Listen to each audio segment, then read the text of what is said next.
mencari hal-hal yang religius dari setiap perbuatan kita. Di balik seorang ibu memasak, ada hal religiusnya. Di balik seorang guru mengajar, di balik seorang bapak atau siapapun yang kerja di kantor, ada hal yang religius. Dan kalau itu sudah dihayati, maka dia akan mewartakan, mungkin bukan dengan kata-kata, tapi akan terpancar dari perbuatannya. Andreas begitu yakin, akhirnya memang dia bukan seperti mungkin rasul lain dipenggal, atau seperti Thomas ditusuk dengan tombak, tapi Andreas sendiri akhirnya seperti gurunya yang betul dikenalnya, dia disalibkan. Dan dia bahagia bersama Tuhan. Bersoraklah umat Kristus, karena orang kudusnya, abdi Allah yang setia, menggandakan talenta. Bila tiba akhir hayat, Raja surga kan bersabda, mari hamba masuklah ke tempat bahagia. Mari hamba masuklah ke tempat bahagia. Dalam nama Bapa dan Putra dan Roh Kudus. Amin. Semoga rahmat Tuhan kita Yesus Kristus, cinta kasih Allah, dan persekutuan Roh Kudus bersamamu. Dan bersama rohmu. Selamat sore para bapak dan ibu dan saudara-saudara sekalian yang kami cintai dalam Yesus Kristus.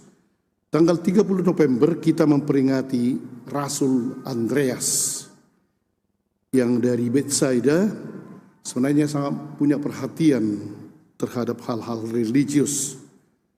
Dan dia sangat mendambakan kedatangan Al-Masih. Sehingga akhirnya dia coba itu menjadi murid Yohanes Pembaptis. Tapi kemudian si Yohanes Pembaptis justru mengatakan bukan dia Mesias. Dan marahan Yohanes Pembaptis menyuruh untuk mengikuti Yesus. Dan memang akhirnya dia mengikuti Yesus dan memanggil saudaranya Petrus, memperkenalkan Petrus kepada Yesus. Dan kemudian dia nanti akan berkeliling kemana-mana sambil mewartakan bahwa Yesus itu Al-Masih. Bahwa Yesus itulah penebus yang dinanti-nantikan. Dan ia meninggal memang sebagaimana gurunya, dia juga disalibkan. Mari kita mempersiapkan diri dengan mohon ampun kepada Tuhan. Saya mengaku kepada Allah yang Maha Kuasa dan kepada saudara sekalian bahwa saya telah berdosa dengan pikiran dan perkataan, dengan perbuatan dan kelalaian. Saya berdosa, saya sungguh berdosa. Oleh sebab itu saya mohon kepada Santa Perawan Maria, kepada para malaikat dan orang kudus, dan kepada saudara sekalian, supaya mendoakan saya kepada Allah Tuhan kita. Semoga Allah yang Maha Kuasa mengasihani kita, mengampuni dosa kita, dan menghantar kita ke hidup yang kekal. Amin. Para bapak dan ibu dan saudara-saudara sekalian yang kami cintai dalam Yesus Kristus, ada seorang yang baru Kristen. Lain memang kalau menjadi Katolik itu pada umumnya belajar 1 tahun yang namanya katekumenat. Tapi ada juga rupanya Kristen lain, sudah mau sedikit-sedikit dibaptis. Jadi kawan ini memang betul sudah diberikan pandangan tentang Kristus dan sedikit dan harus diwartakan kemana-mana. Dia betul semangat. Akhirnya sesudah dibaptis dia pulang kampungnya lah. Tapi pas di tengah jalan dia berhenti mau mewartakan siapakah Yesus itu. Dia sudah menggebu-gebu. Dia ada orang di situ. Dia lagi jualan dan dia datang. Ibu mengenal Yesus? Enggak. Belum mengenal Yesus. Pergilah ke sana. Ada di situ juga jualan. Bapak belum mengenal Yesus. Siapa rupanya? Pergi lagi dia ke sana. Tahu, Bapak, siapa Yesus itu? Gak ada di kampung ini Yesus. Karena begitu semangat dia mewartakan sampai sebenarnya salah caranya. Jadi dia begitu semangat dan Yesus akhirnya tak jelas bagi orang-orang. Pada hari ini memang justru Paulus itu meminta supaya betul-betul kita ini jangan ragu-ragu untuk mewartakan apa yang kita tak ketahui tentang Yesus. Jika kamu mengaku dengan mulut bahwa Yesus adalah Tuhan dan percaya dalam hati bahwa Allah telah membangkitkan dia, maka kamu akan diselamatkan. Dan kemudian mulailah. Siapa percaya tidak dipermalukan. Tetapi siapa yang bisa mewartakan ini kepada orang? Siapakah? Dan inilah sebenarnya siapakah yang percaya kepada penderitaan kami dan kemudian adakah mereka tidak mendengarnya? Sungguh mereka telah mendengarnya. Dan seterusnya dan seterusnya. Mau dipertanyakan, tapi siapa mewartakan? Ada orang yang tidak mengenal Kristus, tapi siapa yang mewartakan ke sana? Kita semua yakin akan Kristus, tapi kapankah kita mau mewartakannya? Dan disinilah sebenarnya tampil Andreas sebagai orang yang mendengar Yesus dan mewartakannya. Di dalam kisah Injil, Andreas ini tidak begitu menonjol ya. Dalam kisah para rasul juga tidak begitu menonjol. Tidak seperti Petrus atau Yakobus dan yang lain, seperti hilangnya dia. Tapi ada sesuatu yang tadi ditekankan bahwa Andreas mencari Yesus. Dan dia sangat menginginkan hal-hal yang religius atau spiritual. Sampai dia masuk ke padang gurun bersama Yohanes Pembaptis untuk menantikan Mesias itu.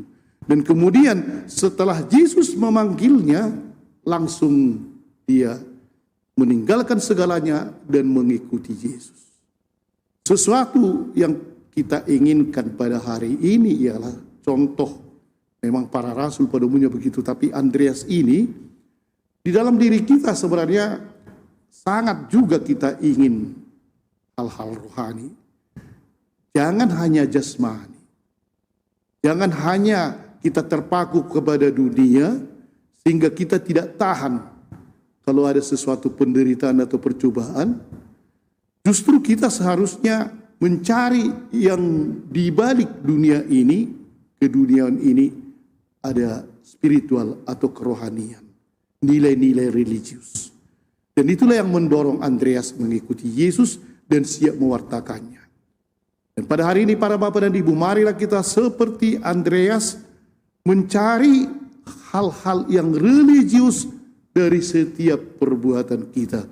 Di balik seorang ibu memasak, ada hal religiusnya. Di balik seorang guru mengajar, di balik seorang bapak atau siapapun yang kerja di kantor, ada hal yang religius. Dan kalau itu sudah dihayati, maka dia akan mewartakan.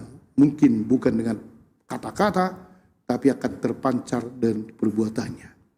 Andreas begitu yakin, akhirnya memang dia bukan seperti mungkin rasul lain dipenggal, atau seperti Thomas ditusuk dengan tombak, tapi Andreas sendiri akhirnya seperti gurunya yang betul dikenalnya, dia disalibkan.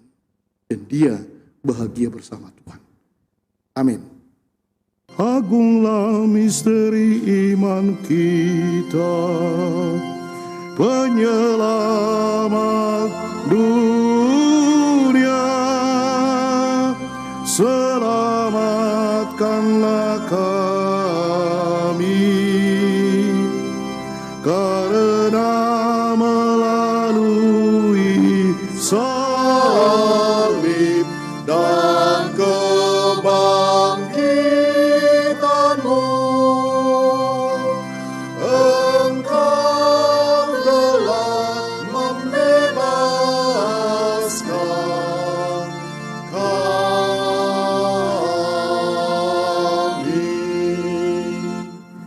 Andreas berkata kepada Simon saudaranya, "Kami telah berjumpa dengan Al-Masih."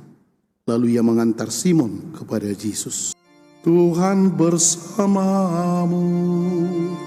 Dan bersama rohmu. Semoga Allah Maha Kuasa memberkati saudara sekalian, Bapa dan Putra dan Roh Kudus.